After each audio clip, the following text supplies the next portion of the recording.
All right, close your eyes for a second. I don't mean that literally. You're probably driving or working out, but just pause.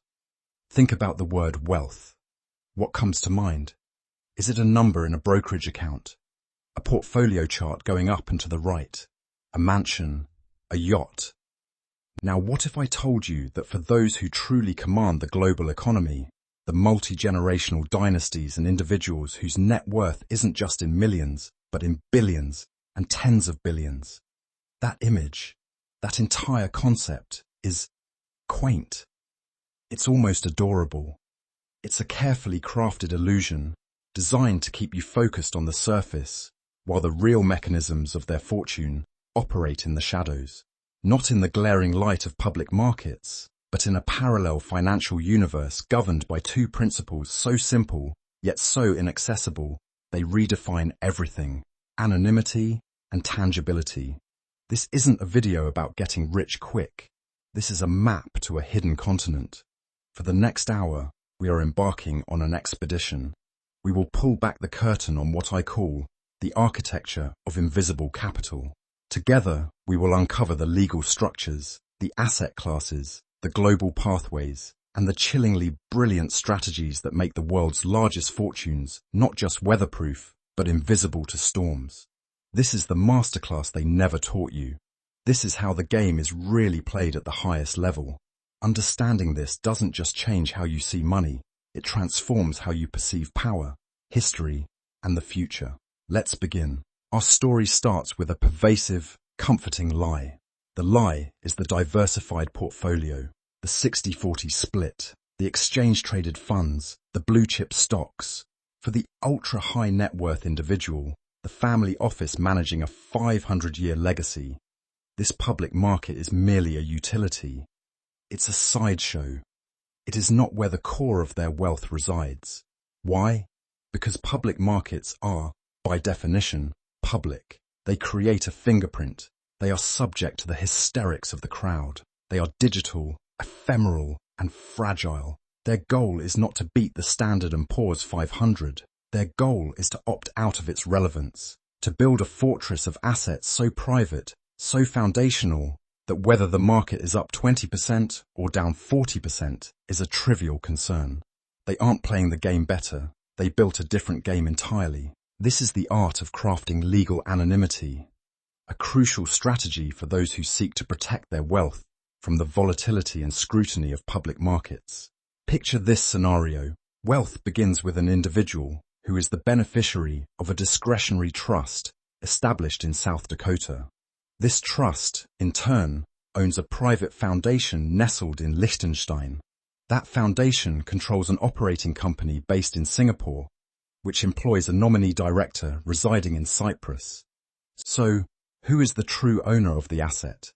Is it the South Dakota Trust, the Liechtenstein Foundation, or the Singapore company?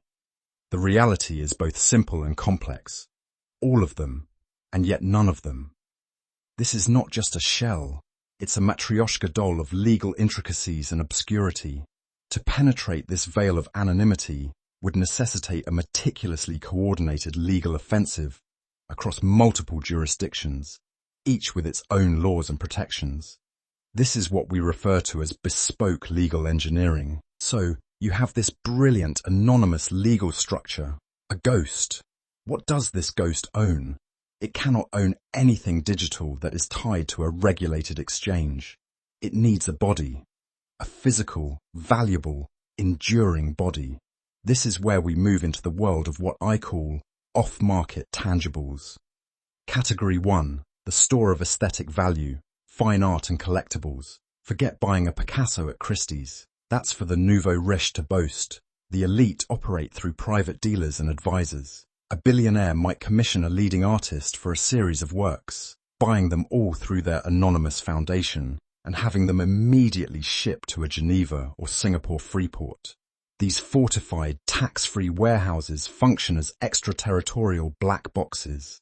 Inside, the art can be held, traded, or used as collateral for loans in a practice called art-secured lending, all without ever leaving the freeport, thus avoiding import taxes or public records of sale. The art never sees a wall. It is a pure, concentrated asset battery stored in the dark. Category 2. The store of strategic value, land and resources. This is where it gets serious. We're not talking about a condo in Miami. We're talking about productive, strategic land. A massive cattle ranch in New Zealand. A politically stable, foreigner-friendly haven. A vineyard in Bordeaux that's been a coveted asset for centuries. A tract of old-growth timberland in Canada. A lithium brine claim in Argentina, held through a local subsidiary. Even more discreet is off-market residential real estate. The Ghost Mansion, a $75 million compound in Aspen or the Hamptons, purchased via an all-cash deal brokered between two private family offices. The deed goes to an LLC with a name like Aspen Willow Holdings, Inc., owned by our Liechtenstein Foundation. The property never appears on Zillow, Realtor.com, or in any public listing. It is invisible to the world. It's a place to live, but more importantly, it's a hyper-valuable, non-depreciating physical asset parked on solid ground. Category 3. The store of inherent value, commodities and bullion. Gold? Too simple, too tracked. We're talking about industrial-grade diamonds held in a Brinks vault in London. We're talking about palladium or rhodium, rare platinum group metals critical to catalytic converters and electronics, held in allocated, secretive Swiss storage accounts. We're talking about pre-1947 numismatic gold coins, whose value lies in their collectability, not just their melt weight, making them a different asset class from bullion. These assets don't yield a dividend. They are the dividend. They are the foundational layer of the wealth pyramid, silent, physical, and utterly disconnected from the digital heartbeat of the stock market. It's not money. It's a piece of paper representing a claim on an asset elsewhere. That paper is the money. The first method is trade invoice manipulation.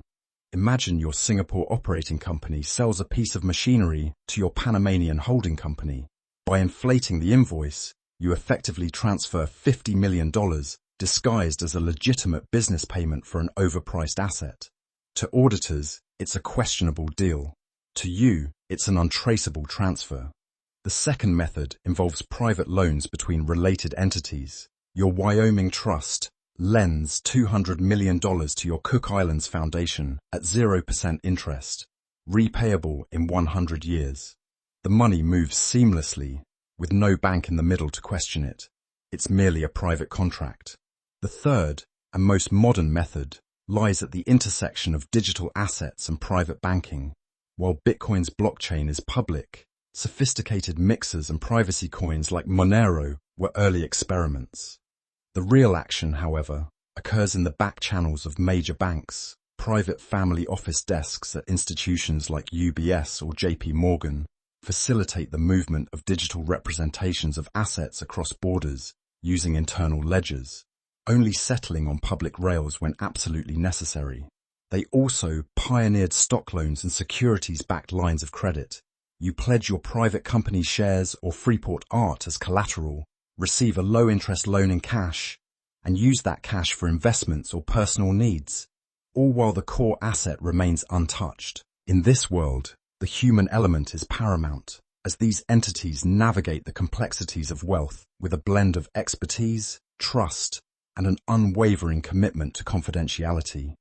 Unlike the solitary billionaire archetype, the MFO embodies a collective intelligence, pooling resources and expertise from a diverse array of specialists to serve the unique needs of its affluent clientele.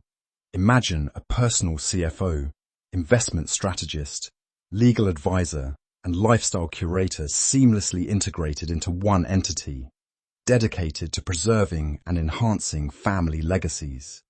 While single-family offices cater to the likes of the Rockefellers, MFOs, such as Bessemer Trust and Stonehage Fleming, serve multiple families, each with their own aspirations and complexities. They are the architects behind the scenes, wielding a black book that connects them to the finest legal minds in Bermuda, art consultants in New York, and elite security firms. Their role transcends mere investment. They construct comprehensive financial ecosystems that adapt to the evolving needs of their clients. When a family requires a new holding structure, the MFO doesn't just set up a company. It meticulously coordinates the creation of trusts, foundations, and operational entities, ensuring that every legal aspect aligns harmoniously across jurisdictions and time zones. This level of orchestration is not merely about efficiency. It is about safeguarding the family's interests with the utmost discretion. The MFO stands as the guardian of secrets, where loyalty is cultivated through an unspoken pact of silence rather than transactional fees. The architecture of global finance is not merely a collection of laws and regulations. It is a strategic battleground where jurisdictions serve as weapons in the hands of the elite. Each tier of jurisdiction offers a distinct advantage, creating a complex web that allows the powerful to navigate through the legal landscape with ease. Tier 1 jurisdictions, such as Switzerland and Singapore, present a polished facade of legitimacy, luring in capital with promises of stability and privacy. Meanwhile, Tier 2 jurisdictions like South Dakota and the Cayman Islands provide specialized tools for asset protection and anonymity, catering to those who seek to shield their wealth from prying eyes.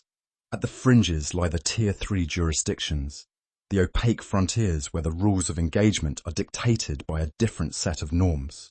Here, the barriers to entry are high, and the judicial systems are notoriously unyielding, creating an environment where foreign litigants are met with hostility. This deliberate obfuscation allows the elite to orchestrate their financial maneuvers with impunity, crafting a circuit of capital flows that is as intricate as it is elusive. The strategy is clear. By leveraging the strengths of each jurisdiction, the wealthy can create a moving target that is nearly impossible to pin down.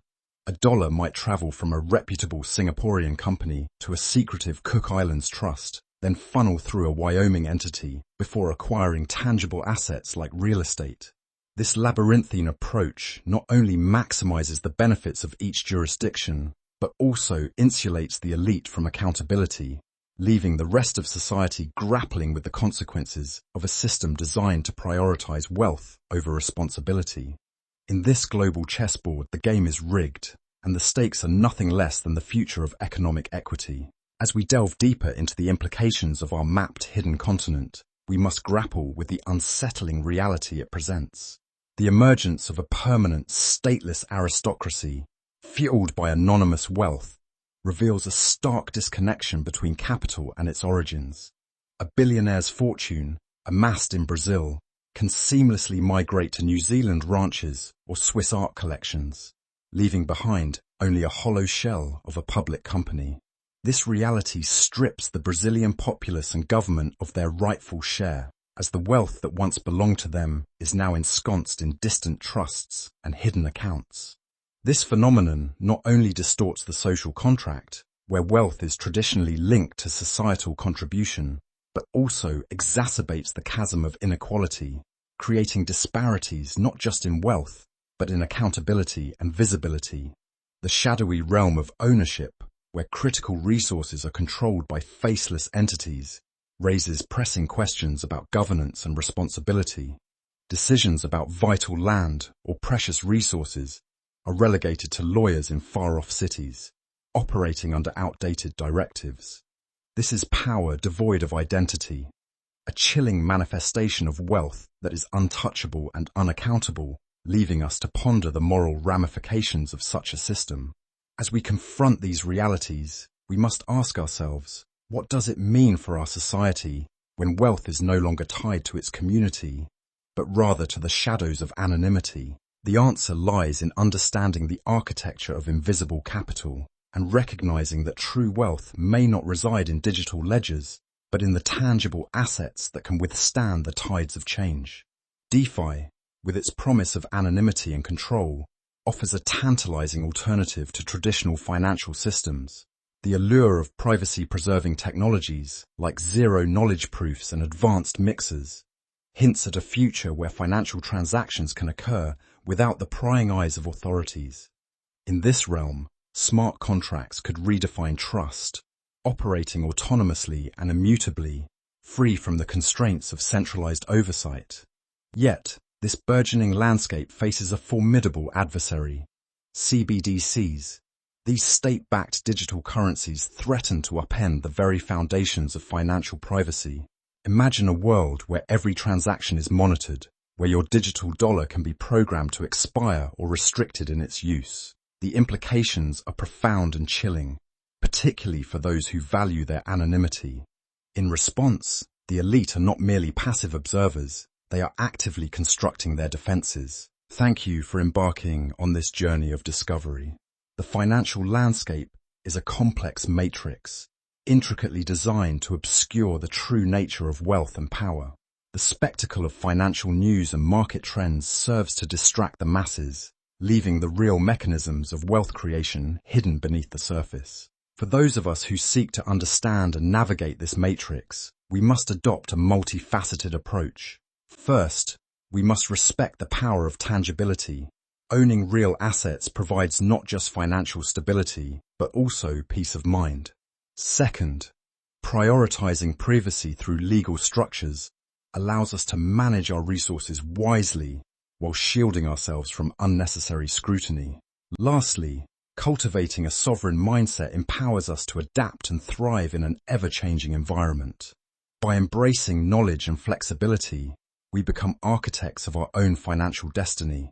The invisible capital flows around us, shaping economies and influencing lives, yet it remains largely unacknowledged in mainstream discourse.